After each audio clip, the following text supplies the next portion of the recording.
Hi, this is Dr. JACALYN KERBECK, the President, Founder, and Chief Listening Officer here at our network at USA Global TV and Radio. Thank you so much for your loyalty. Thank you so much to all of our guests, to our team members, to our sponsors, and to all of our elevated listeners. Here at USA Global TV and Radio, we provide world-class education, entertainment, hope, and inspiration. We celebrate all of our team members, all of our guests, and all of our sponsors from around the world who come and lead their lives with their hearts to help other people walk into their greatness. If you'd like to be a guest on any of our shows, please go over to our website, usaglobaltv.com, and book your session. Please contact us at info@usaglobaltv.com and subscribe to our channel.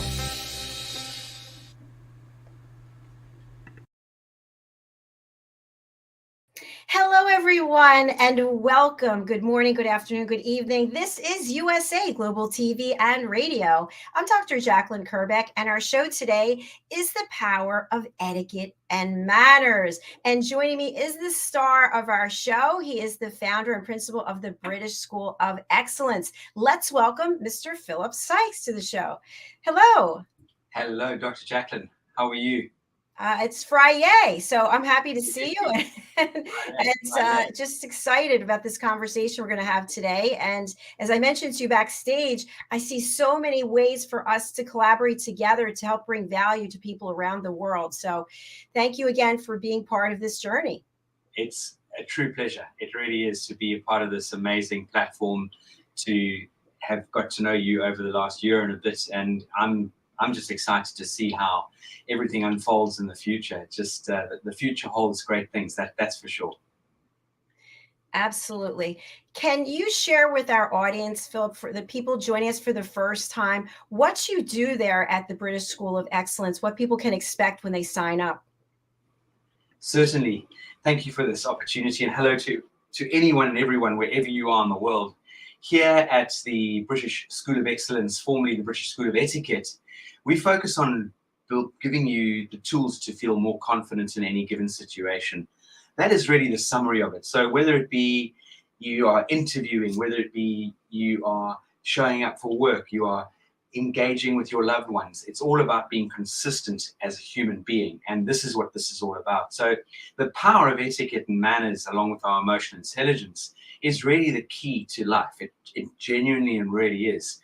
And I think there are a lot of us out there who might think, oh, it's for posh people and things like that. But one could not be further from the truth. On the contrary, it really is for everybody and anybody. I've always maintained that you can come from the poorest part of any country, and if you enhance and encourage yourself to learn the importance of etiquette and manners, and you are consistent with your behavior, doors will open for you wherever you go in the world. And that I truly believe, and it's a known fact because I've witnessed it through my life. At the organization, we've got various programs for children, for teenagers, for late teens who are finishing university and going for their first job, their first internship, right through to our various programs. And the oldest person that stepped through the doors here at the organization, at the British School of Excellence, was 78 years old, who really had this innate passion and wanted to continue the rest of her life focusing on working with children. And boom, she found us, came on Train the Trainer, and that is exactly what she's doing. So from us here at the British School of Excellence, please do look us up on our website, which is thebritishschoolofexcellence.com. And if you would like any further details or anything like that at all, email hello@thebritishschoolofexcellence.com. Fantastic. Thank you, Philip. I thought it might be beneficial if we took a look at your website. Maybe we could walk through and show people what it is you're actually offering. How do you feel about that? Very much so. It would be lovely if you could bring that in to play. That would be wonderful. Absolutely. I have it pulled up here. So I'm over here on the website. So just let me know where I should go.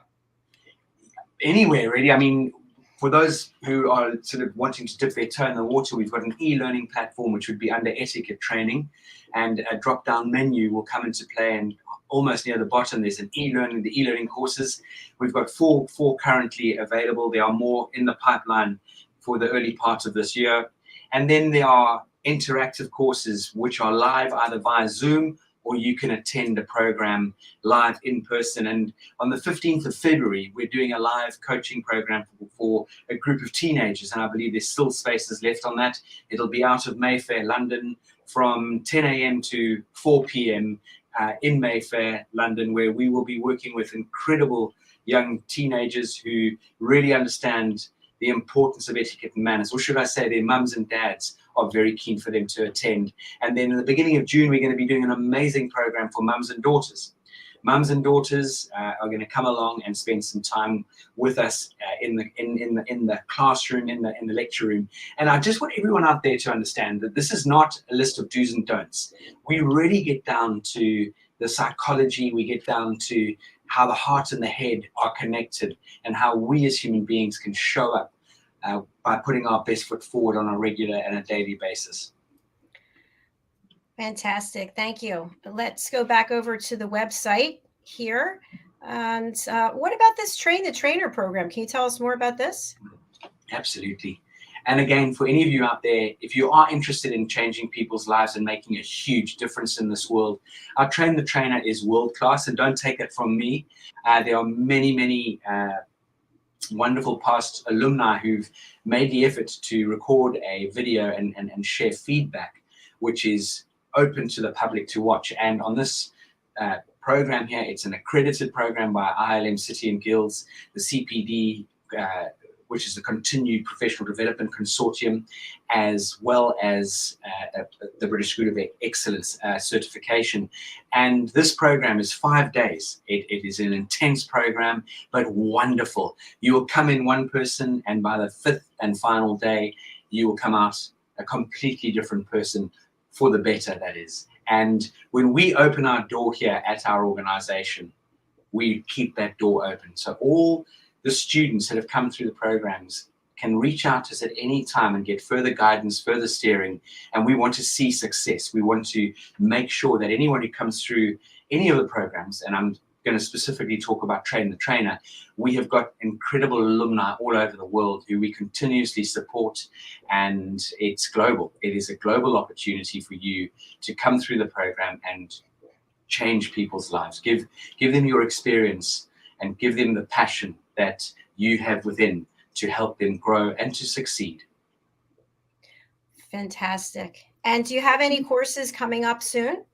Actually, Monday, we've got starting our first Train the Trainer of January of 2023, and we've got an eclectic, wonderful eclectic group of people joining us. As always, I love it. It's as one of our dear colleagues, Leanne, says, it's like the League of Nations that joins in on our Train the Trainer program, and it's just the most wonderful opportunity to connect with like-minded people and to give yourself that boost of huge confidence to be able to take this wherever you go. And there are some spaces left. I know it's a short notice, and with all due respect, one doesn't just wake up one morning and say, today I'm going to go and do a Train the Trainer program, or I want to become involved in etiquette and life skills and emotional intelligence. You've got to be planning this and preparing this. It's an amazing life-changing opportunity. So that course starts then. And what else have we got? We've just finished the Polished Professional, which went off very well. It was Monday, Tuesday, and Wednesday of this week. I've had some private coaching clients in the last few weeks. Earlier this week, I had the privilege of working with two professors who work for the LSE, very dynamic, hugely intellectual, and they came through a day's program together, which the feedback has just been exponential. And a few weeks ago, I had the privilege of working and engaging with an amazing woman all the way from Athens, who has the most beautiful energy and incredible open heart, and really loves working with people and changing their lives. So the opportunity in this industry, in this sector, is just colossal. Never more so now than ever before has there been a need for we as human beings to go out there and help one another. And really focus on our youngsters, focus on our teenagers, because they are the future. If we instill amazing qualities and the power of etiquette and manners and emotional intelligence into our youngsters from early on, can you imagine what the future could look like? And there's been a big disconnect over the last 15, 20 years between technology and teenagers and people growing up. It's a different world, and technology and the world has moved fast in the last 15, 20 years. And that I don't believe we were fully prepared for. We've got to take it in our stride, and accepting change is good. But the one thing that is fundamental is our human qualities, our human interaction and connection. Brilliant. Thank you so much. And as you know, because we've discussed this before, the graduates, the alumni that you have from your organization are truly people that are at the highest level of integrity and emotional intelligence. And I just can't say enough about what you're doing, what you and your team are doing. And we've got such wonderful guests lined up for this year.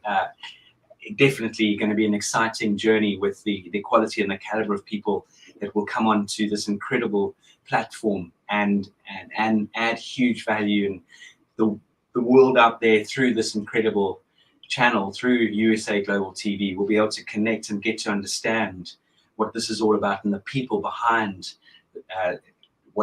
the people behind everything that sort of adds value to life. Yes, here to that. I'm looking forward to meeting more of your wonderful graduates and alumni. So thank you again.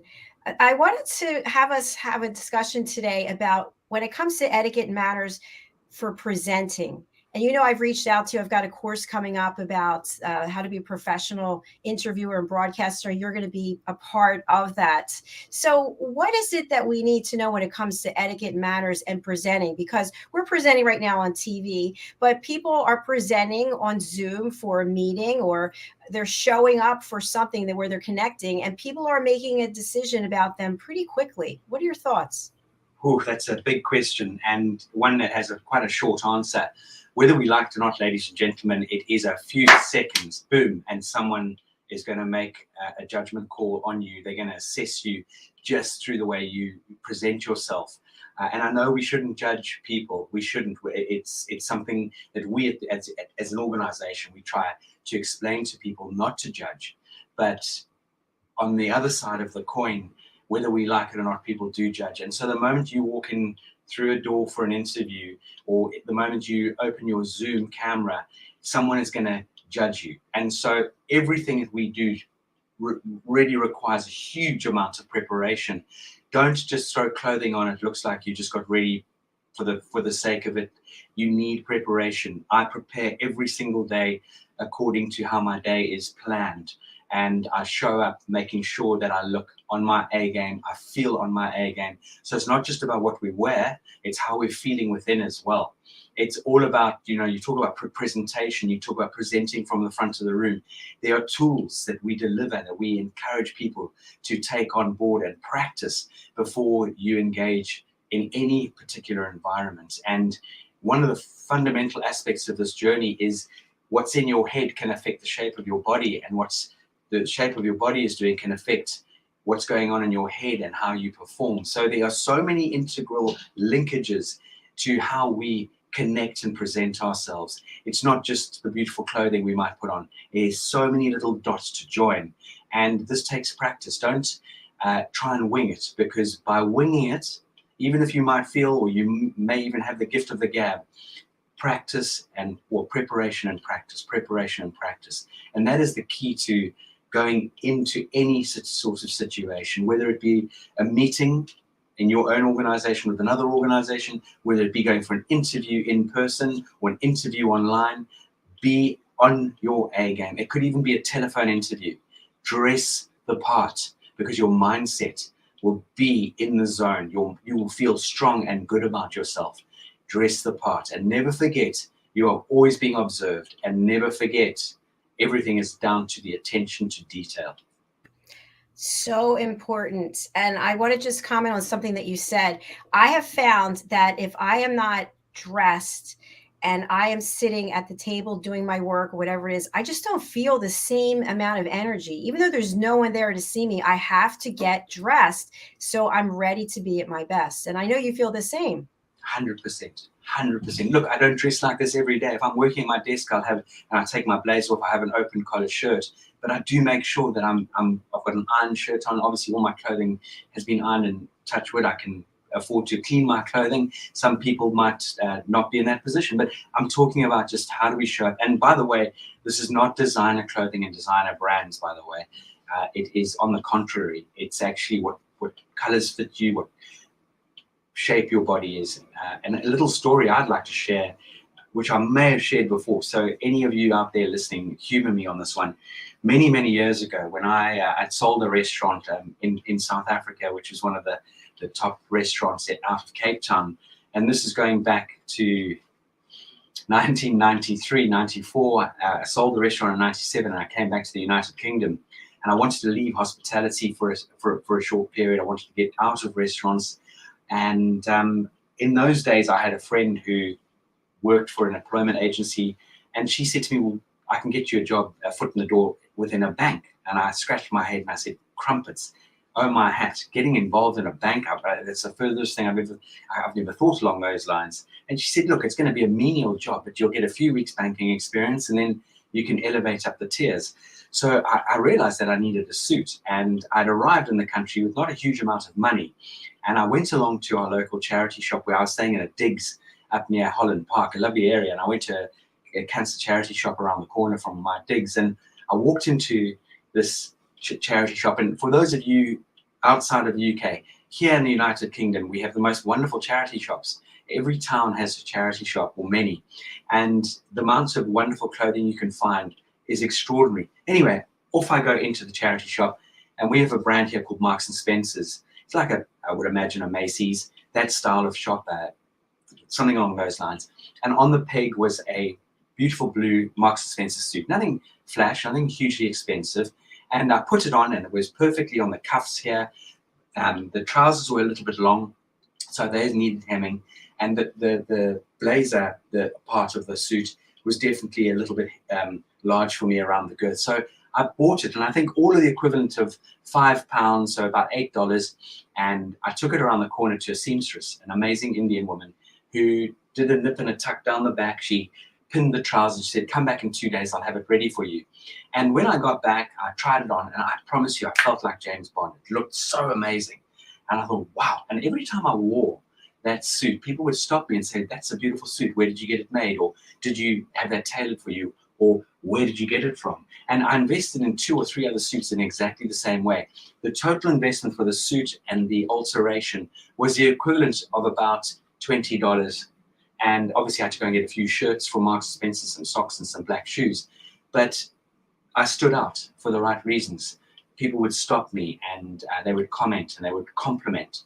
So for those of you out there, it's how do we show up? And it's not about throwing money at the problem. We can all absolutely, with very little investment, make a big splash and a big wow.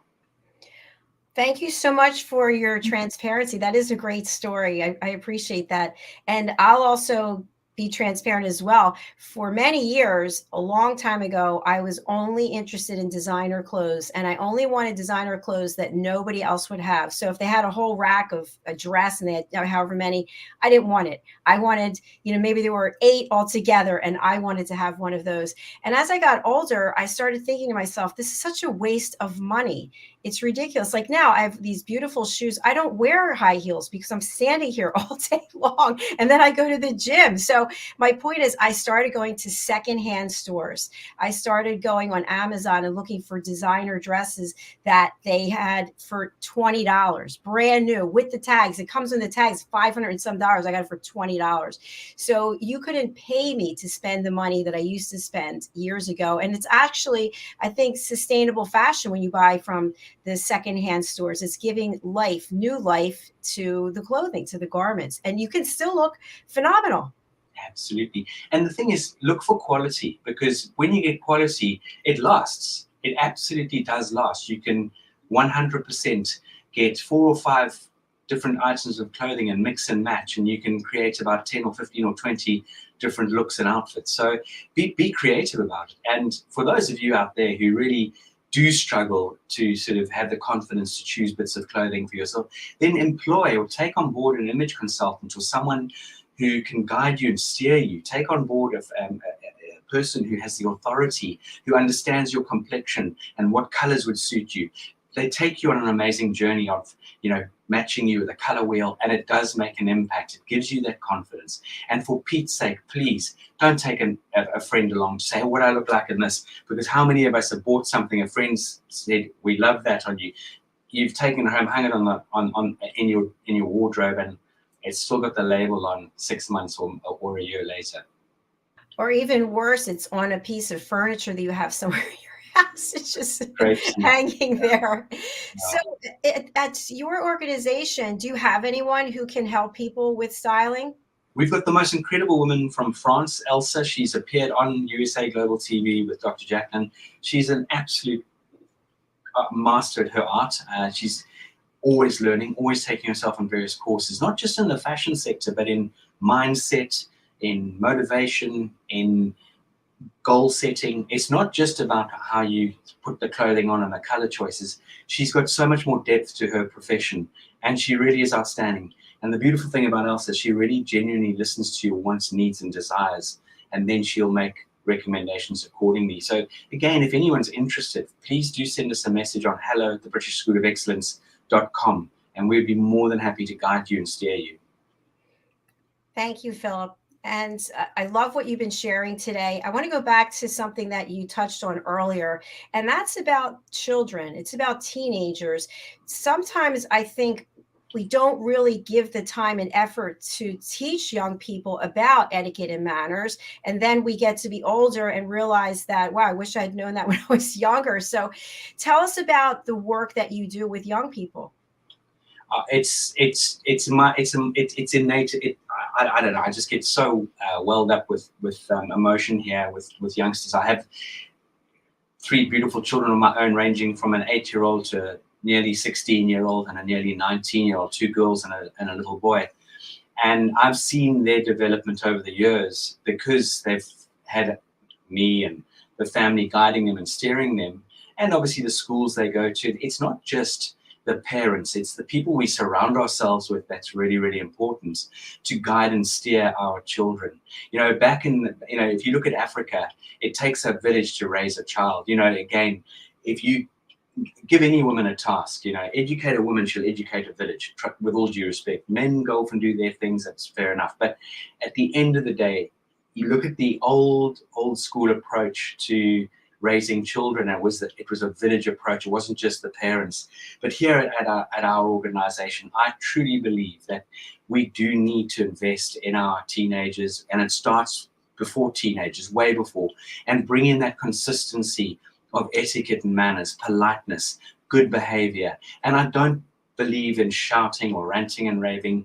There are different ways to guide and steer our children, and that comes from repetition. You've got to be exceptionally patient. I don't think anyone gives you a guidebook on how to parent, really. I mean, there are books on it, but every child and every human being is different. So again, in the organization, we focus very much going into the emotional intelligence of individuals and understanding that everyone likes to be dealt with and treated differently. So the moment we understand that, the more we can connect and engage with one another.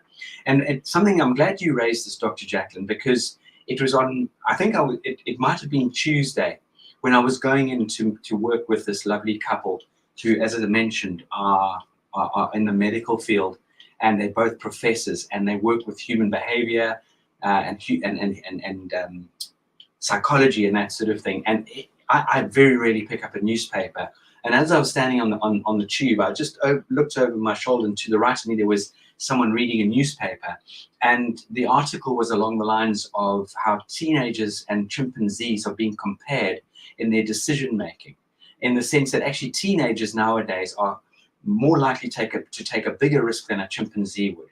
And it's quite a scary sort of phenomenon, the fact that we as human beings, who are obviously at the top of the food chain, have this process within us as teenagers. We are riskier, we don't think things through, whereas a chimpanzee would hesitate to make a few decisions. And I thought that was absolutely fascinating. I don't have the full article here in front of me, but I'm more than happy to share it with you, Dr. JACALYN, and we can maybe post it. Yes, I think that would be a fantastic idea, because that's what we're all about here: education and information, hope and inspiration. Absolutely. You know, Dr. JACALYN, I know time runs away with us quickly, but on Monday, do you know what Monday was? It was International Compliment Day. Oh, I didn't know that. How was that? International Compliment Day. And talking of teenagers, next week, we're talking of mental health days. Mental Health Week is next week. And this is something that we all need to pay major attention to. There are just too many people in this world right now, and I think more so than ever before, that are struggling, that need guidance, that need a lot of steering, they need a lot of nurturing, they need a lot of comfort, they need a lot of love, they need a lot of understanding. They need to be heard, they need to be listened to, so that we can guide them and steer them. For sure. Well, may I just give you a compliment that you look very dashing today? Likewise, I love the red. Thank you so much. Thank you. And that is the right thing to do, is just say thank you. You do not need to say, oh, this old blazer, oh, thank you so much. Or, oh, this red dress, I picked it up at Macy's, or I picked it up, oh, yeah, serious, just say thank you. Wow, boom, you made my day. As long as that compliment is genuine. Why do we do that? I do that all the time. I don't know why, because then you're taking the compliment away almost. It's like someone's doing you a kindness and you're taking it back and saying, oh, no, I don't deserve this kindness. We do deserve. If you really show up and someone notes, like, let's say, Dr. JACALYN, you just had your nails beautifully done, and I notice, wow, your nails are looking stunning. Love the color you've chosen. There's a genuine compliment. Say, oh, thank you so much. I really appreciate that. I love the color myself. Or I chose the color because we're coming into, hopefully, spring in the near future. It's been wretchedly cold here in the United Kingdom, and I think spring is unfortunately a few months away. But take a compliment and own it. And when we give a compliment, it helps us internally, mentally, and emotionally to elevate ourselves beautifully. It really and truly does. So the only thing we should say is just thank you. Thank you. Thank you. I so appreciate you noticing, or that you made my day. Thank you. Something that resonates with you. It can make someone's day. And it really, really does. And I tell you, when you do receive a compliment, you might just get a little glow around you. You might even feel semi-embarrassed, but that's okay. It's own it, just embrace it. And a couple of months ago, I was popping over to your beautiful part of the world, and I love wearing a blazer, open collared shirt, and I always love a pair of red longs, or a pair of, as you call them in the United States, pants, but we call them trousers. And I love red socks, and I always make an effort with my pocket hanky. And as I'm stepping on board a Virgin aircraft, the two wonderful crew members looked at me and said, wow, look at you. You look fantastic. I wish more clients would make an effort to dress as beautifully as you. And I felt like I floated onto that aircraft. It was such an amazing feeling. I didn't get the upgrade, though. I appreciate that story. Yesterday, I went to work out at the same place that I go. Everybody knows where it is, Solid Core. And this woman who was a few machines down, she came over and she said, I was next to you yesterday and you're so strong and you motivated me so much that I'm moving over to be next to you today. And I was just like, oh my gosh, but I was embarrassed at the same time. And I started going, well, thanks, I appreciate it, but blah, blah, blah. Like, I don't know why. I just started going down that path. So I think maybe we do it because I'm thinking to myself, maybe it's insecurity that we don't want the light put on us, so to speak. Yeah, I think I know we need to take ownership on this, because there are a few little messages in what you just shared there. Is firstly, you, whether we like it or not, we are an influence on other people, and hopefully a good influence. We are also hopefully mentoring people, and we don't even know it. So we've got to show up, and we've just got to accept the fact that if we focus and we put our best foot forward each and every single day, we need to respect that. And I think this is where, appreciating that self-love, appreciating the fact that, hey, someone's noticed, and that is, you're not doing it for someone else, but someone's acknowledged you. Someone's really, you've made their day, or you've caught their eye, and something sparked. There's an energy and something that kicks in, and we click. And that is a huge bit of a flattering compliment, Dr. JACALYN. The fact is because you take your workout so seriously, you take your fitness, your health so seriously.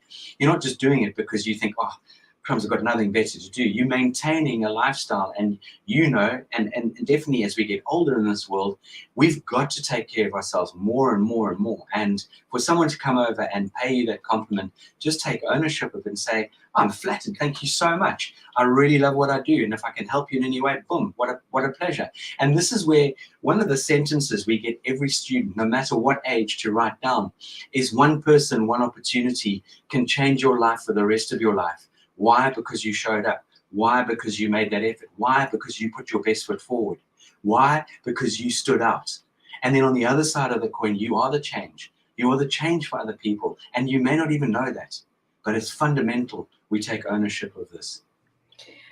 Philip, a question I have for you as a follow-up to that is, if someone gives you a compliment, do you then turn around and give them the compliment? So, you look really great today. Oh, thanks. You look great today too. Whether you really thought that or not, sometimes it's just a knee-jerk reaction. What do you think?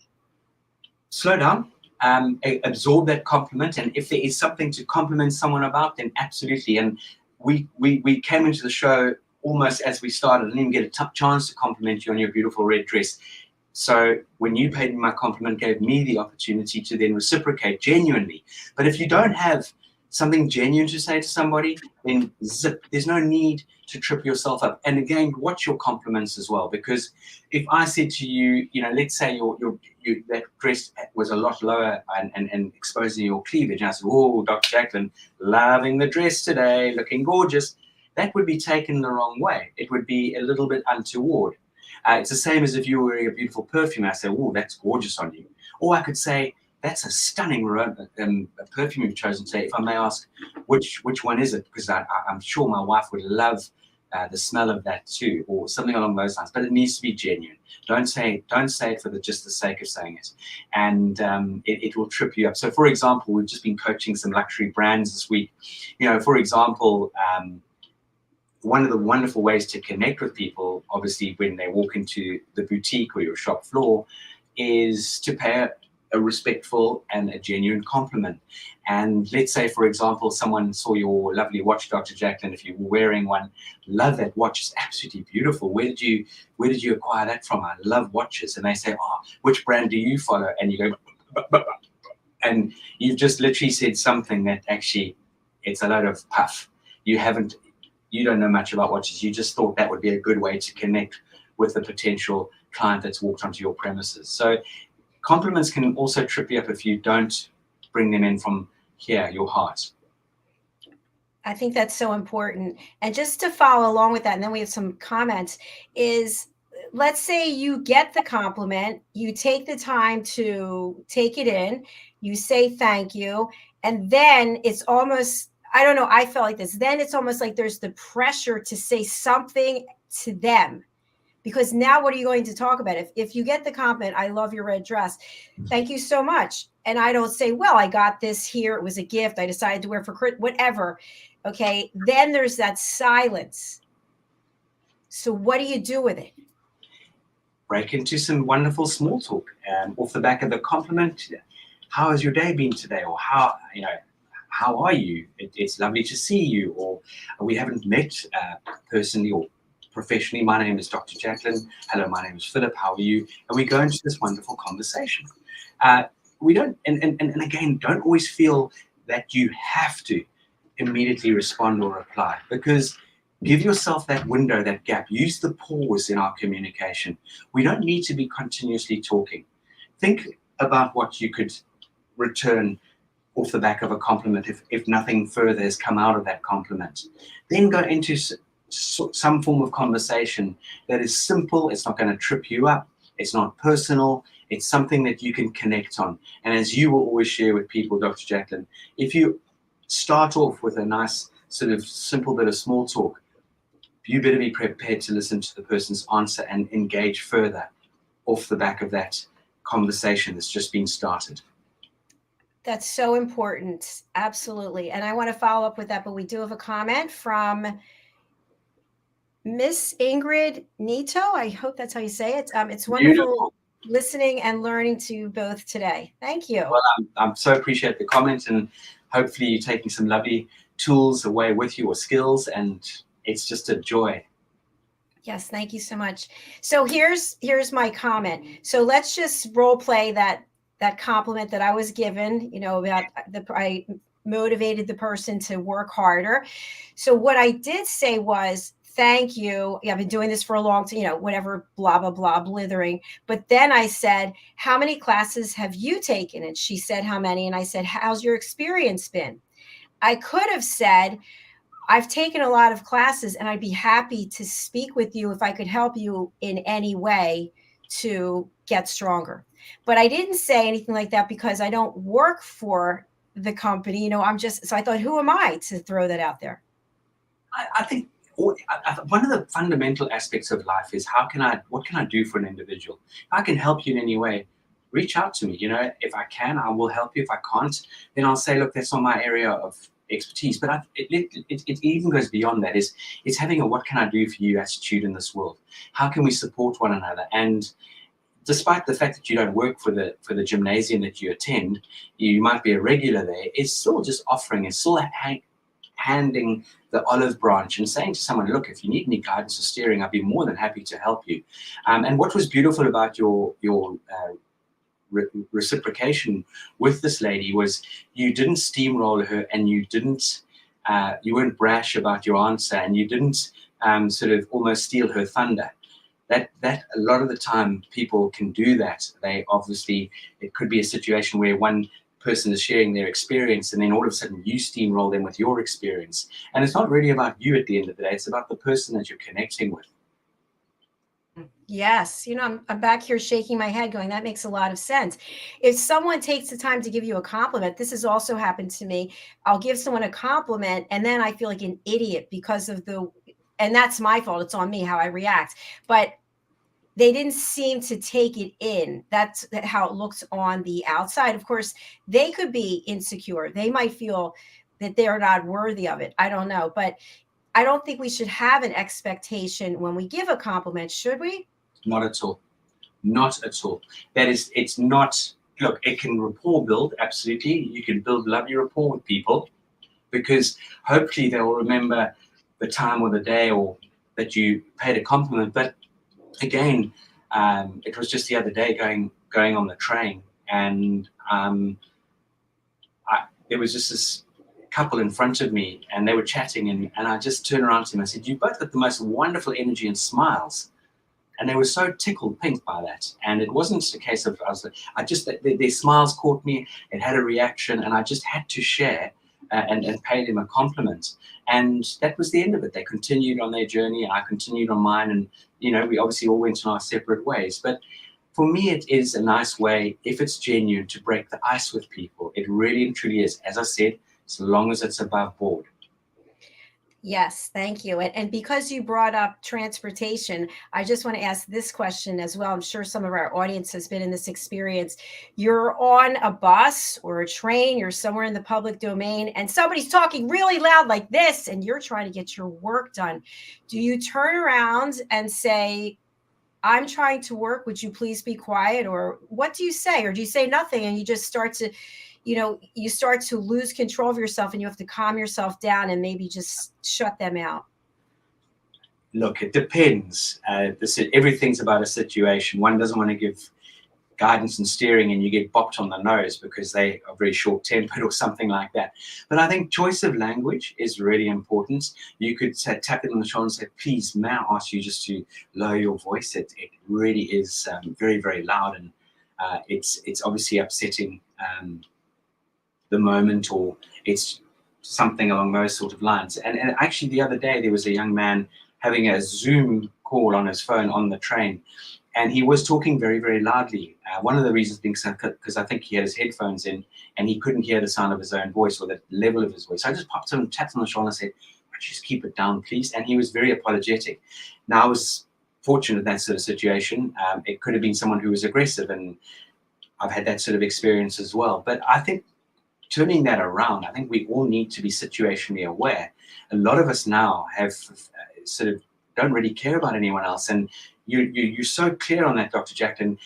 the lot of the time going from where I live into London, inevitably, not every time, but there's someone talking at the top of their voice. They're having an open Zoom call. They're sharing various different personal details, and it's overly loud. It's actually uncomfortably loud. So I think by using the correct polished language skills, please may I ask you just to lower your voice and just say thank you. You don't have to explain.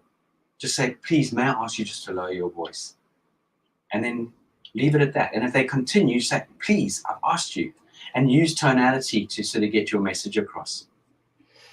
Great direction. Thank you so much. And also thank you for that disclaimer that each situation is different. And we obviously don't want anybody to start engaging because I've been in that situation too. I think I mentioned that at a different gym that I go to in the summer. And there's signs everywhere about no cell phone use. And people are having business conversations with information that I'm sure the other party doesn't want shared. They're on speakerphone walking around. And I think to myself, why are they at the gym taking this call? And then I thought, why am I getting triggered by it? And I think part of it was I didn't want to hear the conversation because it was a confidential call. And I felt bad for the other party not knowing. But anyway, I ended up learning how to block it out because it was really starting to irritate me time and time. It wasn't just one time. So what are your thoughts about that? I mean, if you've got the ability to lock it out, then lock it out. But I feel, going back to this sort of scenario, people need to be more self-aware. And it's unfortunately, it's the world over that people are on their phones talking at the top of their voices. They don't care about anybody else. And they're not even thinking about anybody else. And it's just something that is just happening. They're not even aware that actually what they're doing could be upsetting someone or is intrusive in other people's quiet time or space. For example, I would, let's say, go back 30 years. Let's go back, I'll tell you when. Let's say the early 90s. Mobile cell phones weren't really popular, only really amongst the uber wealthy. They were just coming out, as bricks and those sort of things. And you very rarely hear someone talking at the top of their voice to themselves, which it looks like they're doing anyway now if they're on their phones. But even in public places, you wouldn't see someone walking the street holding a newspaper and banging and bumping into someone either. Nowadays, everyone's on their phones and you've got to say, excuse me, sorry. Oh, but I mean, I've seen people walk into poles because they're so focused. I've seen people nearly knocked down in the traffic because of their mobile phones. And I think we've got to learn to disconnect from that. I mean, this is a whole nother story. This is a whole in-depth conversation. But going back to your original point there, you go to the gym to escape. You don't necessarily want to be involved around someone who's on the telephone. You've just left your place of work so you can get a bit of R&R, peace and quiet, whatever you want to call it. And then someone is now invading your space or the space that everyone wants to come and have a bit of a wind down and disconnect. And I think this is where in society, we're all on this treadmill and it's all getting too frenetic. I want to, while we're on this particular subject, it's the same as litter. People littering, and we live in a beautiful suburb, and I take our beautiful dog for a walk or run every morning, and I'm absolutely appalled at the litter that is strewn around the streets, down the little lanes that have been tossed next to the railway line. And we're meant to be living in a first world. We're meant to be living in a country where people show respect and manners and that sort of thing. But it is absolutely diabolical. And I had a real rant about this today to one of my colleagues because people have got to walk down and around these places. And you're happy to walk around the litter that you might have thrown on the floor. Well, I wonder how they're living at home and how do they orchestrate themselves in their own personal spaces? And why do people feel that they can just drop litter? Do they think it's someone else's job to pick it up? So again, that's just food for thought. If anyone wants to give any views on that, I'm the first one who would love to know how one circumvents and stops people littering. That's a great point. Also, we have discussions about that on Fridays with Pet Psychic Amina. She's all about sustainability and coexistence, and she talks a lot about just pick it up. You can go wash your hands later. And I think that we're all accountable. It's not somebody else's job. And we have the luxury and the privilege of being here on this planet. And we need to leave a planet for others who come after us so that it's a place where they can live and it's not continuing to go downhill. So that's my comment on that. I also wanted to mention about the talking on the phone. The other day I was out for a walk. It was a beautiful day. And there's a guy walking towards me and he's on the phone on speaker. Yes, my credit card number is, And it proceeds to give the whole number. Now, I have a good memory. I could have just written it like, why? Why are you giving your phone number, I mean, your credit card number out in public? But people just don't think about these things. Not at all. It happens regularly on the train. Absolutely. And yeah, you hear the most funny and mind-blowingly impersonal stories as well. And it's actually extraordinary. And what I think is really ironic, and I'd love for you to weigh in on this as well. When I used to travel all the time, I would be at the airport gate and you'd have people who are either arguing with each other or they're talking really loudly, and I'm trying to stay as far away. I get on the plane, I'm sitting right next to them. It's always, That can't be the law of attraction. That's not the law. That's the law of attraction who's got a sense of humor. Oh, Dr. Jacqueline, I know. Well, I tell you, in that sort of situation, hopefully there's a spare seat somewhere on the aircraft and you can move. Definitely, definitely. Well, you shared a lot of really great insights and stories today. Thank you so much. I appreciate it. We are out of time, so I hate when the show comes to an end because it's so much fun with you. Always great fun. Got to bring some energy, bit of banter, sense of humor, and hopefully there were some takeaways from our conversation today. It's always a pleasure. Absolutely. But before you go, I would love you to share with our audience a little bit about this upcoming event on February the 8th with Felicia Kay. She was just here last week with us. This is an amazing woman. I mean, has an incredible story and journey. Not all plain sailing, that's for sure. But this is one you can just see by her face and her energy. She's absolutely outstanding. Her energy is phenomenal, and her area of relationships is extraordinary. And she came on Train the Trainer, a woman who's always growing her knowledge, surrounding herself with amazing people. And Felicia's going to give you some great sort of insights and tools on how we can be better as human beings, but not only that, better to one another and connect on a very dynamic and deep level. And it's just going to be a great show together. It really and truly is. And I'm really excited. I don't wish time away, but I'm so looking forward to this show with Felicia Kay.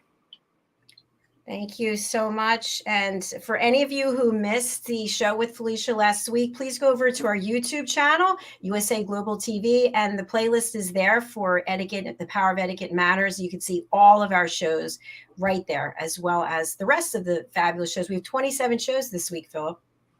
Beg your pardon, it's what this week? We have 27 shows this week. Oh my word, that is just extraordinary.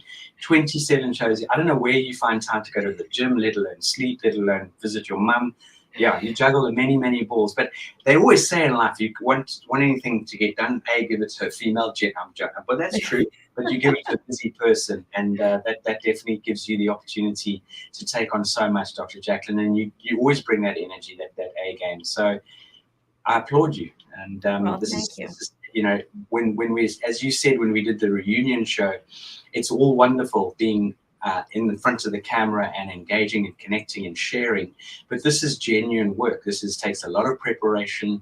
There's so much that goes on behind the scenes. This is not just click a switch and we're ready for action. There's so much preparation. And I think that's something that we all need to take into account. Whether you go to a lovely restaurant or whether you watch something like this or you go into a retail store, there's preparation behind the scenes, a lot of preparation and a lot of man hours and a lot of talent and a lot of experience that comes to make it all, bring it together and make it happen.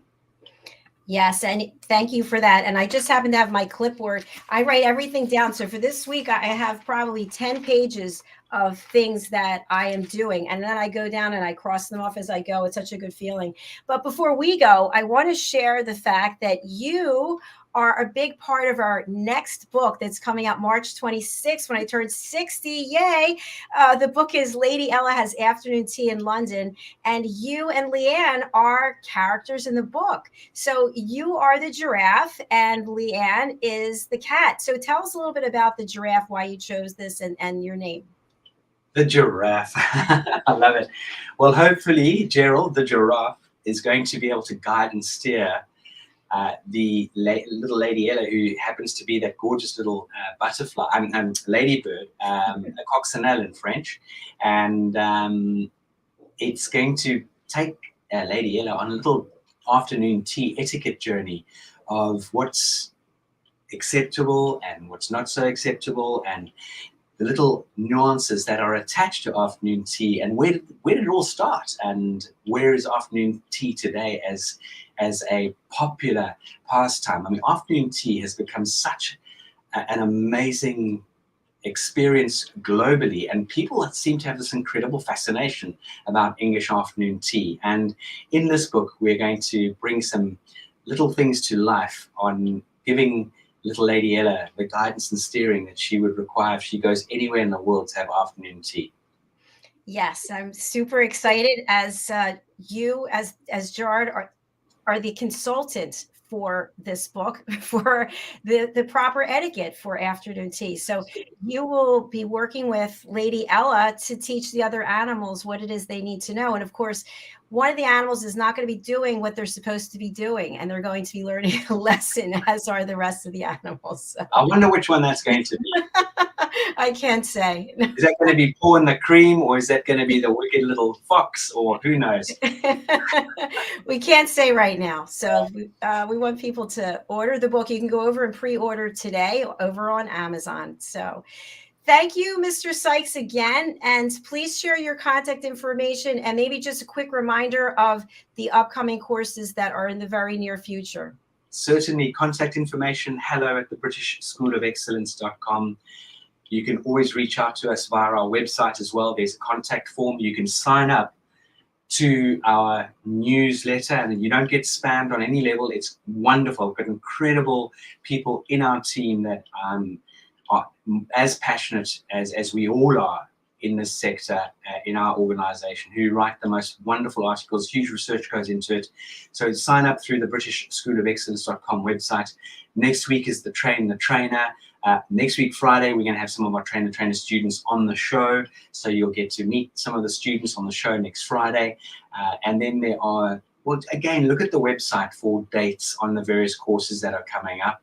And something I want to share with you, we're getting a landing page put together, but in June, we are offering an experience, London experience, an immersion into wonderful things in London, along with some coaching and training. But we're going to be doing the Ascot race course on Ladies' Day. We've got an amazing train journey planned on the Belmont train, which is the old royal train, the royal that belonged, or the royal family always traveled on. And we're going to travel down to Bath. We're going to be able to go around this beautiful Roman town that as where, it's funny enough, it's got the most incredible architecture. It's where one of the period dramas was filmed, and there's the Pride and Prejudice. Audrey Hepburn? No, not Audrey Hepburn. Come on, Philip. Who wrote Pride and Prejudice? I'm having a bit of a moment here. It'll come back to me. But we go to the museum there, and then we're going to be having afternoon tea at the Ritz and so forth. And it's going to be the most wonderful sort of week of an experience in the United Kingdom in London. I can't wait to hear more about this. Do you know what the dates are yet? It's going to be, from memory, around the 22nd of February, give or take, whatever that Monday is. Might be the June 25, on the 21st of June for that particular week. Okay, there Yeah. you have it. I would love to be there. Maybe I can. We'll see. Come We'll on, see let's what make happens. it happen. We broadcast from all these amazing venues, and where the Bath scene is where Bridgerton was filmed. A lot of there's that lovely period drama Bridgerton. If anyone hasn't seen it, it's fun, a little bit of tongue in cheek, and it's really a worthwhile sort of Netflix series. That it's light, it's a lot of fun, and the decor is beautiful. The dresses are extraordinary. Go back to that sort of era and period. So there's lots of incredible history and things to do on this particular journey and in this week that we're putting together. Last year, we had a group all the way from Brazil through Patricia, who's been on here before, our partner and representative in Sao Paulo. She brought over 10 incredible women who'd been through a whole etiquette program, and the creme de la creme was coming to London, and we immersed into them. We went to Lock & Co, which is the Queen's Hatters that's been around since the 1600s. And you can just imagine the delight on these incredible ladies' faces. The journey, the experience was just phenomenal. I remember seeing some of the pictures and I thought, wow, this is like a once in a lifetime event opportunity. And here it is again, coming very soon. So we'll look forward to that landing page, and I'm sure it's going to sell out very quickly. And I remember the beautiful museum is Jane Austen. So Jane Austen's museum, it is just exquisite. It really is. They take you on a little journey back into her era, and they've got a lot of little surprises in the museum, and it's so beautifully done. As soon as that landing page goes up, let us know. I absolutely will. Thank you so much, Philip, and thank you to each and every one of you. We do have another comment. Let me just share from Miss Ingrid Nito. Thanks for doing what you do, Philip. Thank you so much. Very nice. It's a absolute joy. It really is. All right, everyone. Thank you for being with us. We'll look forward to seeing you next week. Our next show is coming up, Fashion, Travel, and Fitness with the lovely Diane Floyd-Behm, and we'll be talking about and showing hairstyles throughout the year. So get ready for some laughs there. Lovely to see you. Lovely to see you too. Have a brilliant weekend, and I look forward to chatting with you very soon. Wonderful. Bye, everyone.